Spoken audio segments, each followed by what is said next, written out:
The conspiracy memes that I've read are that Canada got together with the other G7 countries and pointed out to those countries that the only possible way that Trump could ever maintain his current path is going to come with big interest rate cuts at the Federal Reserve. We have to push down interest rates. We can reissue debt, sell new debt, and it'll be good for America. G7 countries have been talking to each other. I feel like if interest rates go up, then it's good. If interest rates go down, it's bad. I guess that's like my intuitive feeling, but it's counterintuitive. It's the other way around. So I think the way that it works is if the US government wants to sell a treasury bond, okay, when you buy a treasury bond, you buy it and it agrees to pay you back, with interest over some period of time. So if I buy a 10-year bond at some percentage interest rate, then I get that much money in cash, when it matures. However, if other people come to the market and they sell their bonds that they're holding, the increase in bonds on the market means that there's less of a demand for those bonds, meaning the Treasury has to issue debt at a higher interest rate to attract people to actually buy it, right? If a bunch of people go to the market offering to sell their bonds, well, if you're going to buy it from the US Treasury, then they have to increase the interest rate they're offering for you to buy the debt, right? So in this way, this is my understanding, for higher interest rates on Treasury bonds are bad for the United States because it means that there's just not much of a demand for US Treasury bonds at a lower interest rate, so they have to up the interest rate. So there's an increase in the yield, okay? So this guy's supposed to be super smart. I listened to him talk before, and now my brain has already been massively eroded listening to US leaders talk, who all sound like the equivalent of like a Downey special ed's grade school student, okay? So I don't know if he's actually smart or if I'm just so used to hearing stupid U.S. leadership that whatever. But this guy supposedly is really, really, really smart. Ignoring even his educational background, which is, I think, supposed to be really impressive. He was the governor of the Bank of Canada through like the financial crisis. He was the governor of the Bank of England for 7 years. He's just supposed to be really intelligent when it comes to economics and, I guess, global finance. And that supposedly, with Carney saying things like, we're looking past a world without American cooperation, or we're forging a new future ahead, that the idea is that Carney basically told people for Japan, which is the number one foreign holder of U.S. debt, the UK has $740 billion, and Canada has $350 billion, and basically made Japan, the UK, and Canada are aware that if they were to start flooding the market with U.S. treasuries, that it will destroy the dollar and it will drive up what the interest rates that the Treasury has to pay significantly in order to issue any new debt. And that this quiet move in the background, I think starting with Japan selling off U.S. treasuries, is what forced the Trump admin to completely 180 and do this 90-day pause on everything except for the tariffs on China. I don't know if this is true or not, but I read this. G7 chair Canada speaks to Japan and EU about market stability. Canada, chair of the Group of 7 advanced economies, is working with Japan and the European Union to maintain global stability in financial markets and the financial system. Canada's Ministry of Finance said on Wednesday, as many of the world's top finance leaders are on heightened alert for signs of deeper market upheaval following the Trump administration's tariffs blitz. The pause is still 10%, though? True. You want it to be true because it would mean someone has enough influence on Trump to make him not suicide the country? Well, no, it would show a level of coordination and macroeconomic understanding that means that there are other countries that could apply a lot of pressure onto U.S. economic policy in a way that even Trump can't ignore. So it would explain why they dropped the EU tariffs despite them retaliating. Yeah. Is that why bond yields are going crazy the other day? Supposedly, Japan started to dump their treasury bonds. But I want to... Somebody needs me to give me more info on this because I don't want to be...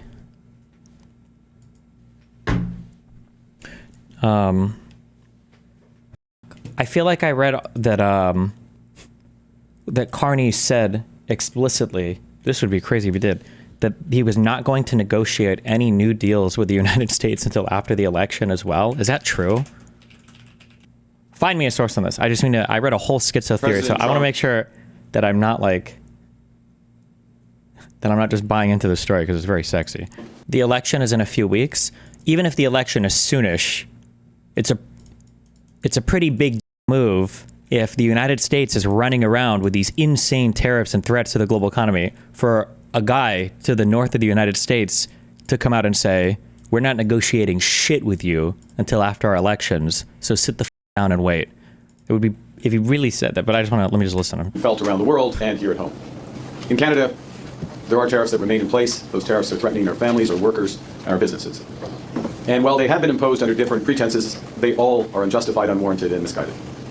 So we've been responding, and we are responding with purpose and force. We will fight, we will protect, and we will build. We have agreed to begin negotiations between the Prime Minister and the President immediately following the election, and we will ensure that the ground for those negotiations. I'm so stupid. There's more on macro econ I wish I knew. Okay, because this is a really good counter argument. No one's ever brought this up to me before. Sorry, hold on. I never thought about this before. It like it's an even stronger argument for stuff that I've argued in the past, and I just didn't, because I wasn't aware of the structure, I guess. One of the things that people talk about a lot are the U.S. trade deficit, okay? So United States, country over here, we buy $600 billion worth of stuff, and we only sell $400 billion worth of stuff, okay? So the Trumples and every other dipshit on the internet goes, oh my God, we're losing all of our money to these other countries. We're subsidizing them, you know, dumb shit like this. The one way that I would always talk about this trade balancing, there's a couple things. One is you could just hold USD. It's a nice currency to hold. You can trade in it. You can do a lot of things with it. Or two, I would say a lot of this money makes its way back to the United States in the form of reinvestment. So you can either reinvest this money by investing in companies in the United States, or another thing that I didn't consider is you can just buy U.S. Treasury bonds, which help fund our government. So countries that run large trade deficits with the United States have the opportunity to buy U.S. Treasury bonds as well with I guess some of the excess money, which helps to fund our government and keep everything going. So if we're going to war with all these countries that have a trade deficit with us, that feels like a pretty scary situation, because you're going to war with a set of countries that theoretically can pull the trigger on the destruction of your economy without, I guess, without realizing it, if they are holders of huge U.S. debt. It is interesting to me as I look and I see these countries that have massive amounts of U.S. Treasury bonds. I don't know what the United States would do if a lot of these countries just started to offload. Like if Japan were to seriously, with $1 trillion, I think with $1 trillion of U.S. Treasuries, if Japan were to start unloading these, or China, the UK has $740 billion worth, Canada has $350 billion worth, Mexico has $100 billion worth. If these countries were to start unloading Treasury bonds, I don't know what the U.S. could possibly do, because there's no possible way that we could issue debt at a lower, there's no way that we could issue debt without having to bump the interest rates a ton. Oh, so the UK has over $1 trillion of U.S. debt. Jesus Christ. I'm stupid, but can't the U.S. just say that we won't pay that debt? Don't even say that. Don't even say that. Don't say that, because my response to you is that that's an inconceivable scenario that would never happen. But we're in the world of inconceivable scenarios, so who knows? If the United States were to say no to paying back like a printed treasury bond, it would be the end of the USD. I don't even know what that would, but I don't know if the Trump admin could even do that. I don't even know, but we're in an unprecedented world where we have 135% tariffs on China. But that can't, if that would happen, it would just be a catastrophe. Destiny also, how will this affect the spending bill? Will we in the U.S. not have the money to spend for government stuff? Well, the issue is the scary part. The scary part is just getting into a runaway debt situation that you can't control. So if the United States is going to negotiate a spending bill, the conservatives were talking about raising the debt cap by another $8 trillion or $4 trillion.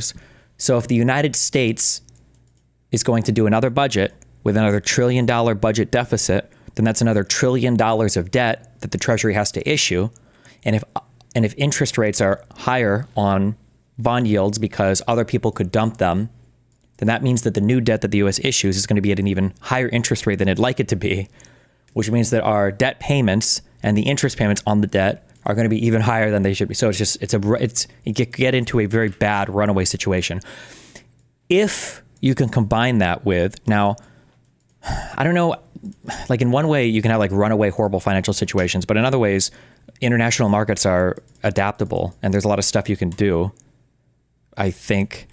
But I imagine at some point you could run into this runaway scenario where a lot of stuff for the United States, the problem is that I can't, the problem is that I can't, we take so much for granted, okay? And so much of what exists in reality is stuff that we take for granted.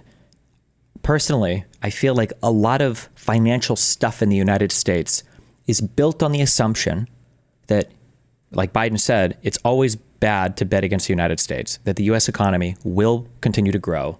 It will continue to innovate. It will continue to persevere. We will bring the brightest students in the world here. We're no longer doing that. We're funding innovative scientific research and technological advancements. We're cutting funding for that. We have free trade with the rest of the world. We're now opposed to that. Okay. We're fostering the most productive labor force ever. Now we want factory workers, right? So if the United States economy is the world's leading economy and will continue to grow indefinitely into the future, debt can be bad-ish, but we can always issue debt because it's always bad to bet against the US economy. But if all those other things go out the window, then I feel like you run into a situation where it could be, oh shit, the US has a huge budget deficit. That's fine. Let's issue new debt. Okay, well, that's kind of annoying. We have to issue it at a higher interest rate, but whatever, we can do that.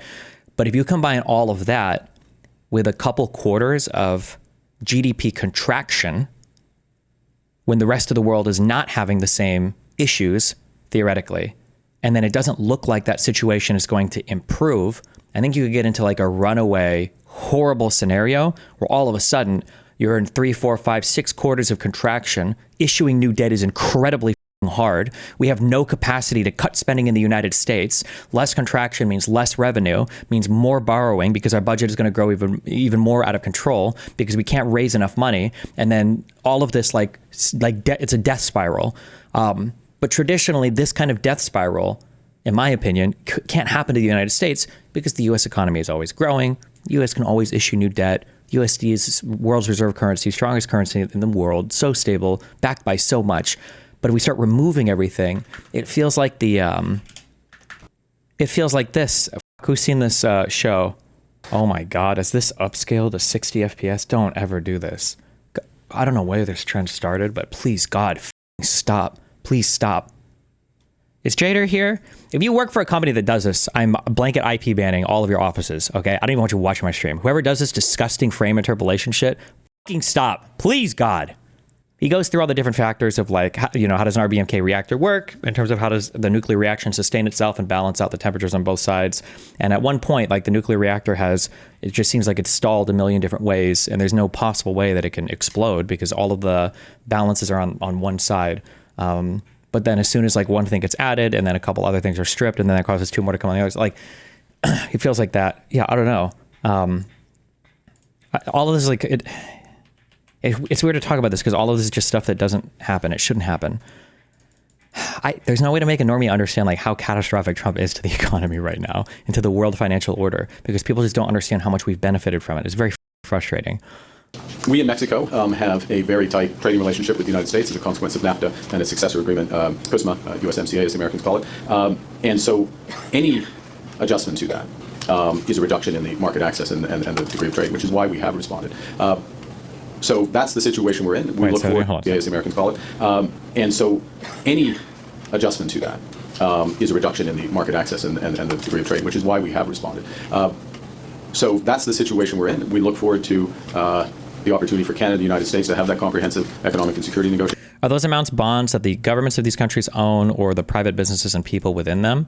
My guess is it's going to be large institutional investment things is my guess. I don't think it'll be the governments proper. I think it's going to be large investment groups in those countries, but they're probably going to roughly follow like what's good or bad for the country, just because that's what the financial indicators would dictate, would be my guess. Oh, Metalhead says central banks do own a lot of it, but...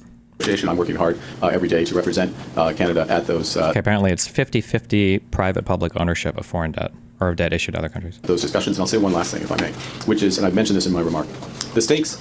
It seems like a lot of this Trump BS is based off the belief that the U.S. is going to go broke. I find that hard to believe. Is there any truth to it? No! Trump has no understanding of economics or finance. I'm not even fully convinced that he understands personal economics or personal finance, just based on his business history. Trump is not an economist. He doesn't know anything about economics. And when he talks about like the U.S. going broke, it doesn't make any sense. All of it is retarded. And I'm going to stress this, and other people have been saying this, okay?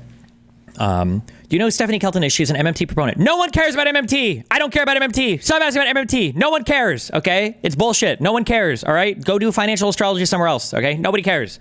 All right. Fuck. Okay, wait, what was the question? Oh, the country's not going broke. Even if it was, okay, the issue, and other people have been bringing this up, and it's a good talking point and people need to bring this up. Even if it was the case that the United States is going broke, okay, let's say that you're on Interstate 80 and you're trying to decide which fork in the road you want to go down, or you're on the interstate, you go to, some other interstate. I don't know what I'm saying. You're driving, you want to go either this way or this way. Let's say that you realize, okay, let's say that you're 2 miles down this road, okay, and then you realize, oh shit, we actually should have gone this way. We needed to go this way. We need to take a left and not a right. What the Trump admin is doing is the equivalent of saying, oh, we're going the wrong way. Let's stop and turn around, and driving the car into a brick wall. That's the equivalent of what the Trump admin is doing.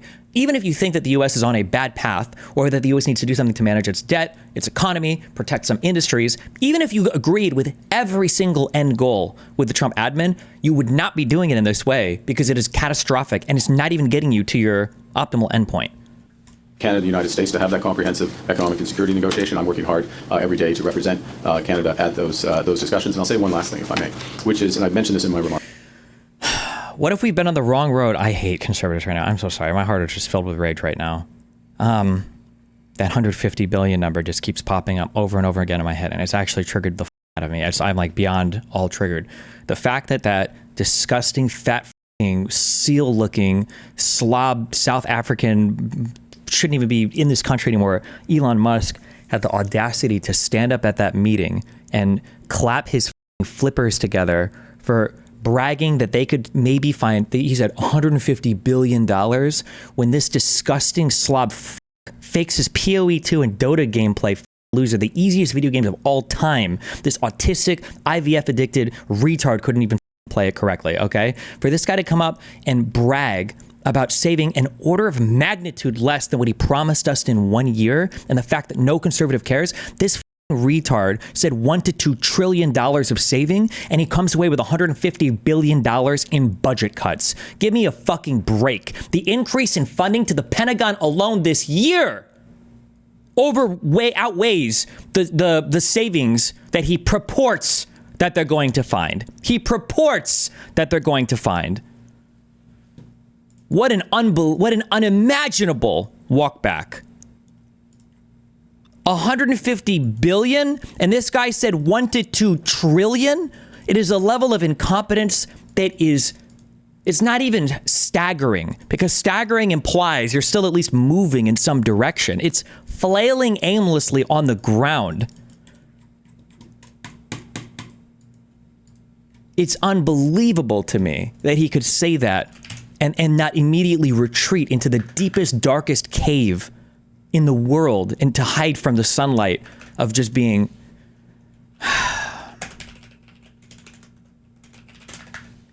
Is 150 billion confirmed? No, nothing's confirmed. And if he does save 150 billion by the end, it's just going to be in cutting programs that they didn't like. There was no waste, fraud, or abuse. Apparently, the U.S. federal government is literally the most efficient machine in the history of the entire planet because they couldn't find any budget cuts anywhere, or they couldn't find any waste, fraud, or abuse. I couldn't believe it. I thought there was going to be some waste, some fraud, some abuse, and we come away with apparently the world's smartest ketamine addict. Can't find anything? Constant typos, constant budget mistakes, constant corrections on their stupid fucking forms. These dipshits created a new wrapper for information that was already coming out of the government anyway, that we could all see online anyway. And the wrapper is exploitable. Some people are able to write to the database on the website. I thought at least they could do tech. I thought they could do tech right. At least that. And they asked ChatGPT to make a website that gets cracked in 2 days. Unbelievable. It's everything. It's just such a joke. Hello, Elon. Well, thanks to your fantastic leadership, this amazing cabinet, and the very talented DOGE team, I'm excited to announce that we anticipate savings in FY26 from reduction of waste and fraud by $150 billion. Unbelievable. Unbelievable. $150 billion after all that shit talk, after all that hype of, I think we could save $1 trillion. $1 trillion. I don't actually know how you do ketamine. What is ketamine, a pill or a fucking needle or what? How do you do ketamine? Mark. Sounds like a thing you would inhale from an inhaler. While campaigning for Donald Trump during the 2024 presidential race, Elon Musk had promised he could slash $2 trillion from the federal budget. After Trump took office and tapped Musk to lead the so-called DOGE, that estimate dropped to $1 trillion in the upcoming fiscal year. And now he says he's excited to announce that he anticipates savings in 2026 by $150 billion. Which is also going to be a lie, by the way.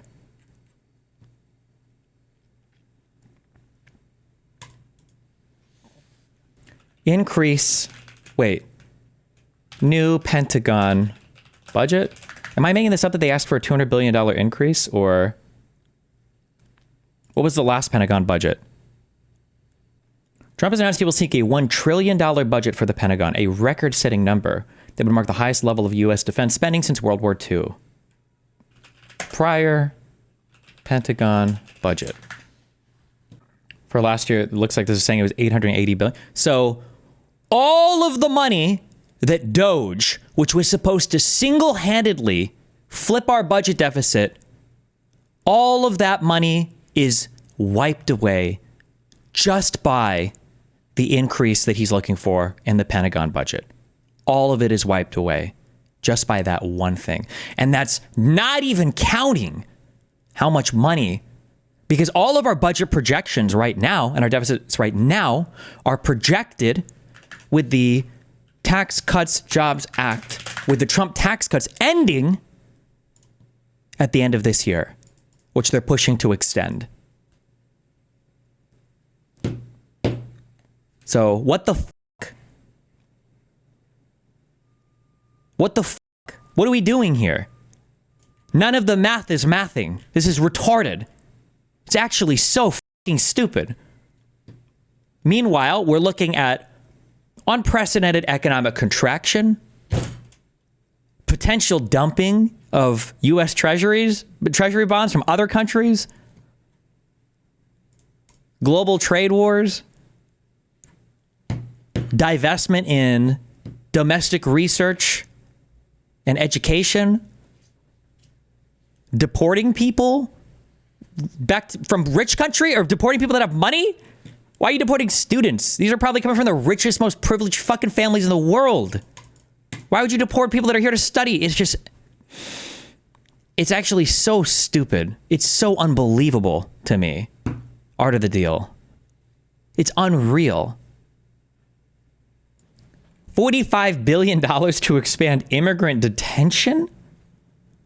We've gone from having illegal immigrants that are working in and supporting our economy to now just turning them into an economic and fiscal drain to pay for housing them?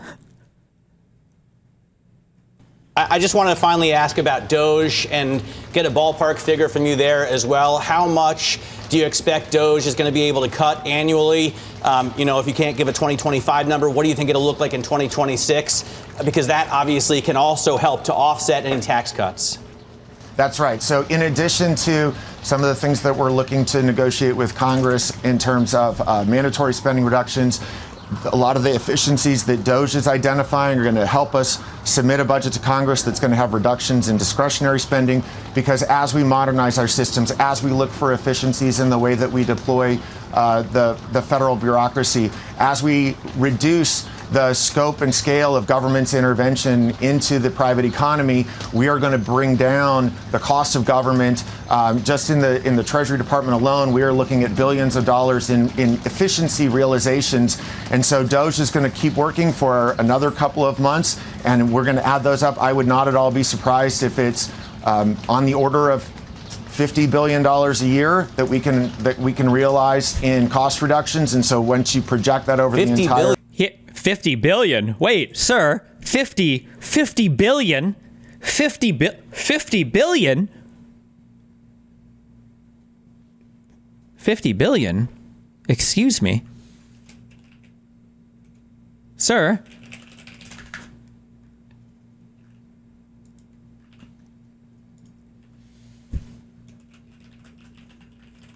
When you match with a guy on Tinder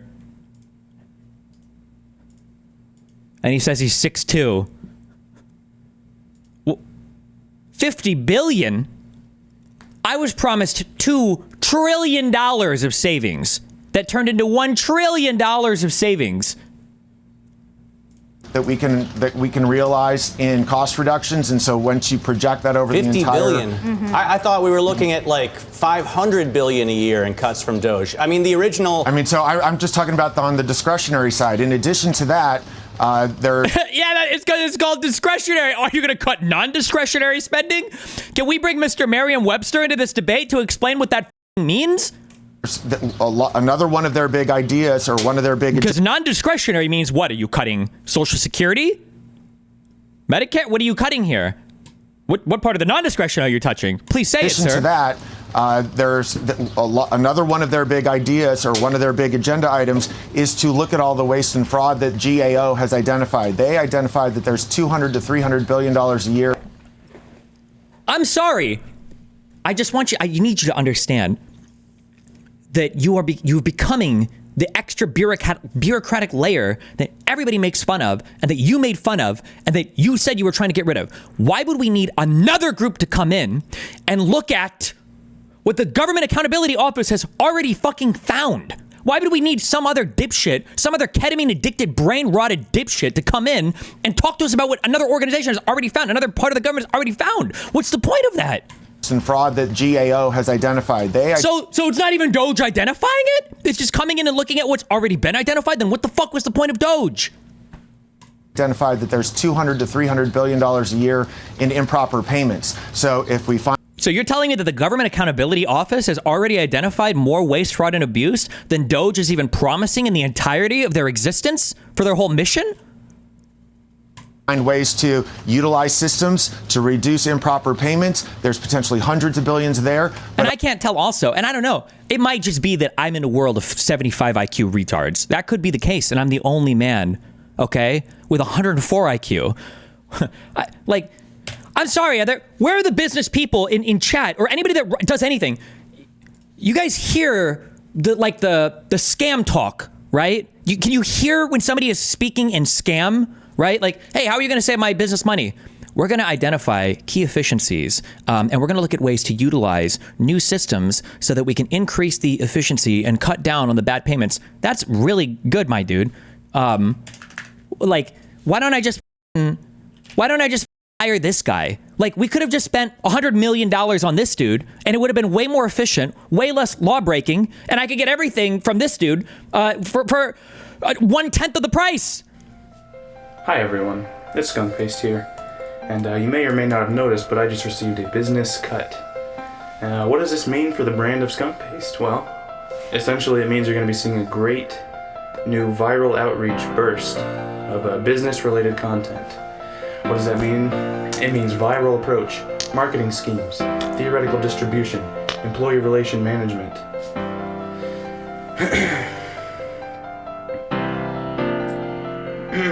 Diabolical web overdrive, advertisement sensibility, outreach announcements, quantized distribution, online web content, pivotal techniques to increase your marketability and sales output, stock portfolio, tip trading. What the f are we talking about here? There's another one of their big ideas, or one of their big agenda items, is to look at all the waste and fraud that GAO has identified. They identified that there's $200 to $300 billion a year in improper payments. So if we find ways to utilize systems to reduce improper payments, there's potentially hundreds of billions there. But on the reductions in spending on the discretionary side, we are in the $50 billion, it should be reached without any problem. I have not seen updates outside of Treasury in terms of how much larger we could get once you go beyond.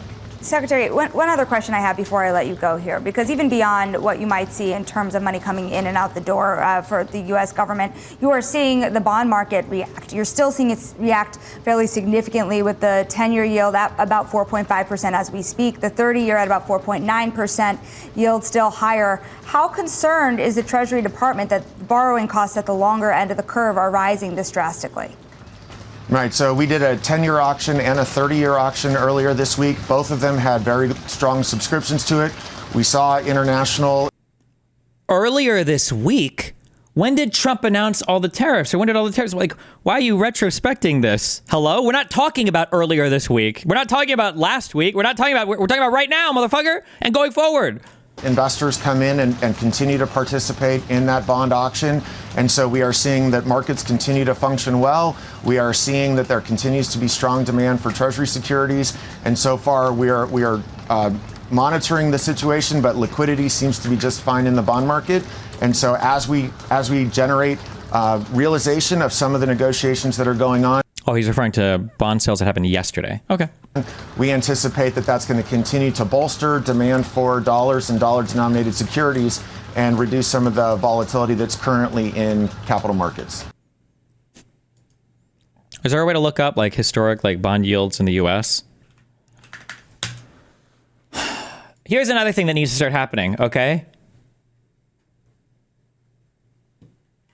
Financial firms need to start hiring like economists or political analysts or something, all right? Because fund managers quietly fear Trump doesn't have a tariff plan and that he might be insane. Actually, you know what? Never mind. It's not even that. It's not even that. It's not even that. It's not even really their fault. It is kind of their fault. The issue that people don't this is the issue that people don't realize. You just need a 4-year poli-sci major, a poli-sci grad, and hire this dude and give him like $120,000 a year because he's never getting paid more than that anywhere else ever. Okay, and just stash him away and dig him out of his box every time you need to ask him, hey, is stuff like probably going to work the correct way? And the guy can look at things and go like, yeah, stuff's probably going to work more or less, right? For Trump 1, yeah, stuff's probably going to work more or less. Okay, but if you would have dug that poli-sci major out of his box for Trump 2, he might look at the situation and go, well, stuff ran well last time because there's a whole bunch of systems in place to make sure that things run well. But the guy that wanted to destroy all the systems last time but couldn't, this time coming in, he wants to expressly and explicitly destroy all the systems. Shit might be a little bit fucked this time. Shit might actually be kind of fucked this time. It would be good to have a guy like that on standby.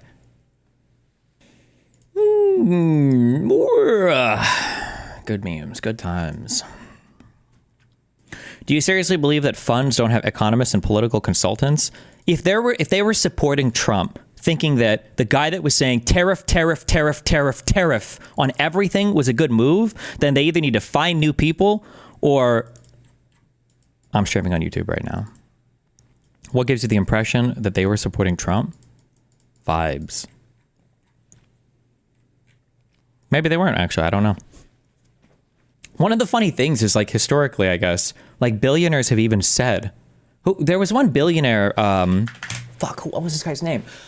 I think he did real estate investment in New York. There was a billionaire who said the economy just tends to do better under Democrats. Does anybody know who I'm talking about? Economy tends to do better under Democrats. Anybody know who I'm referencing here?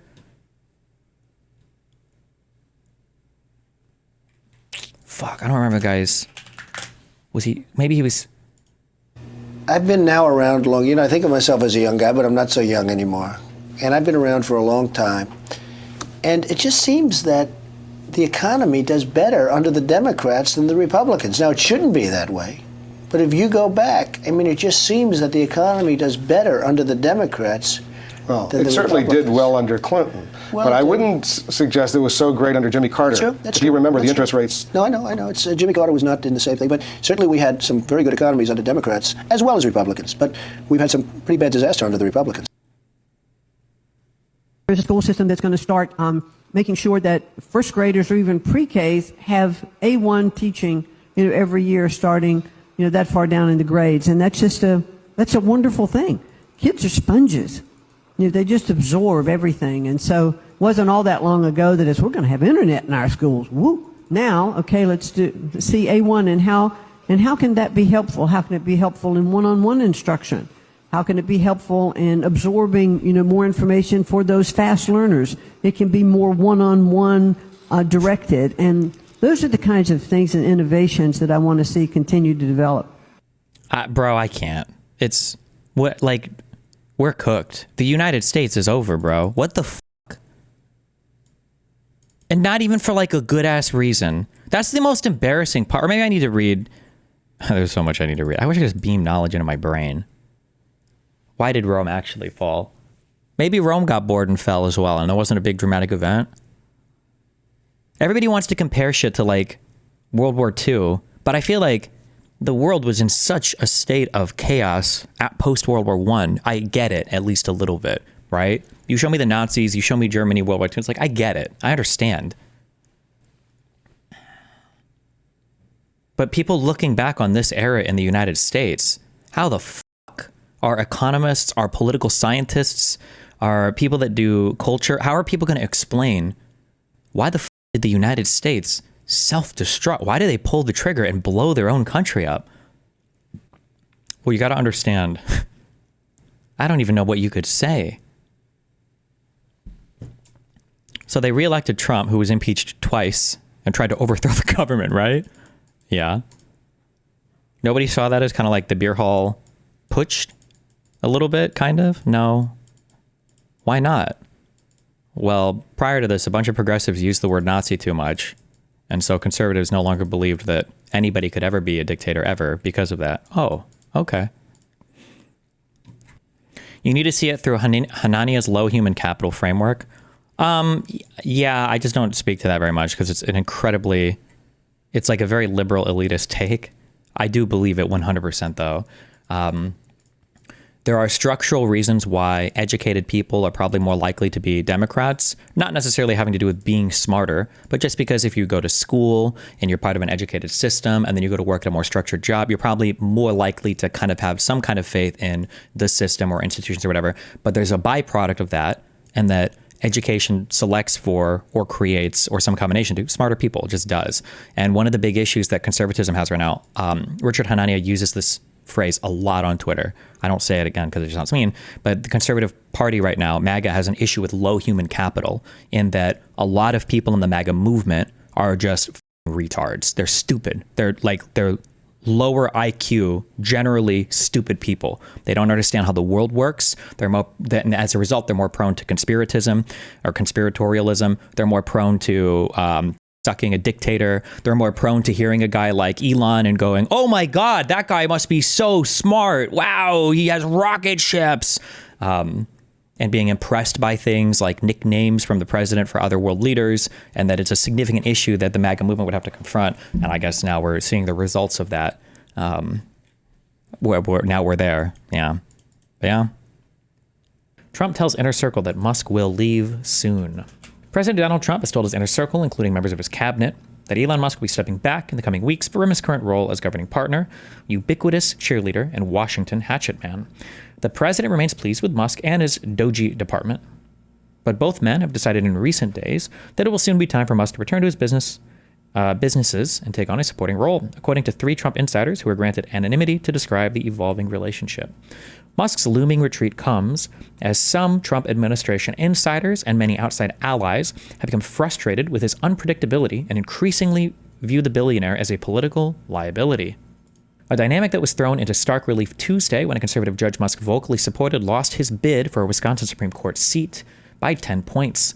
It also represents a stark shift in the Trump-Musk relationship from a month ago when White House officials and allies were predicting Musk was here to stay and that Trump would find a way to blow past the 130-day time limit. One senior administration official said Musk is likely to retain an informal role as an advisor and and continue to be an occasional face around the White House grounds. Another cautioned that anyone who thinks Musk is going to disappear entirely from Trump's orbit is fooling themselves. The transition, the insider said, is likely to correspond to the end of Musk's time as a special government employee, a special status that temporarily exempts him from some ethics and conflict of interest rules. That 130-day period is expected to expire in late May or early June. Musk's riders inside the administration believe that the time is right for a transition, given their view that there's only so much more he can cut from government agencies without shaving too close to the bone. But many others say he's an unpredictable, unmanageable dipshit who has had issues communicating his plans with cabinet secretaries and through the White House chain of command, led by Chief of Staff Susie Wiles, frequently sending them into a frenzy with unexpected and off-message comments on X, his social media platform, including sharing unvetted and uncoordinated plans to gut federal agencies. The political threat that Musk poses was highlighted Tuesday after Democrats annihilated the Wisconsin race for Supreme Court and seized on Musk's roughly $20 million investment, with some openly calling it a referendum on the polarizing mogul.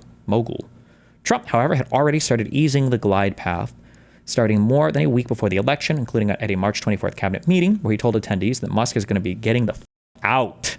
According to one of the insiders who did not attend the meeting, but was briefed on the comments, a senior administration official confirmed that Trump said that he is giving Musk the boot.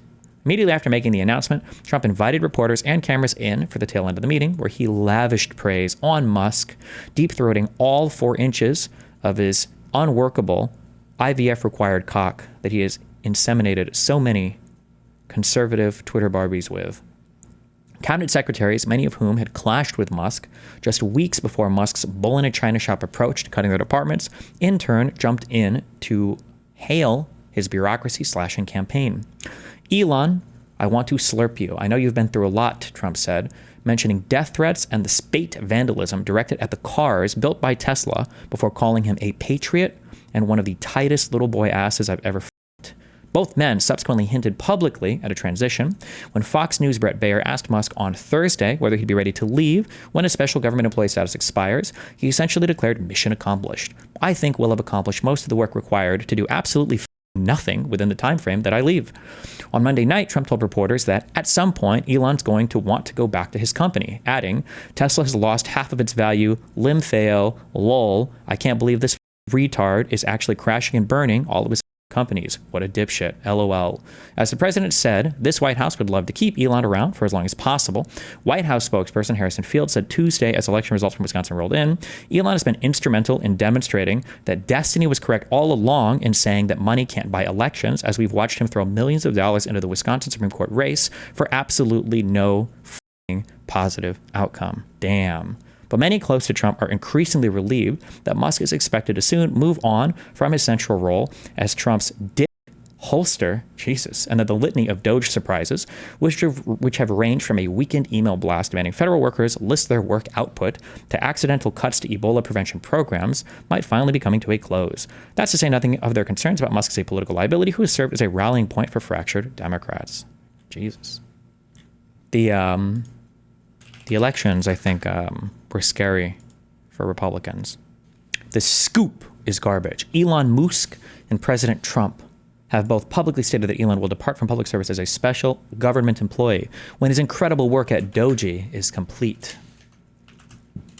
Elon Musk dramatically steps down from DOGE in shock move after Trump expressed private doubts. This is a Daily Mail article. Is this just repeating the same news from earlier? This isn't actually anything new happening, right? I'm actually curious. How much would our stock market be down, like the S&P 500 index, if like Tesla was never factored in? I guess it would delete a lot of gains as well over the last 5 years or whatever. you think he's going to go full blanket tariffs today? I will say it's pretty funny that we have no f***ing idea. This is just quoting the Political article. Yeah, okay.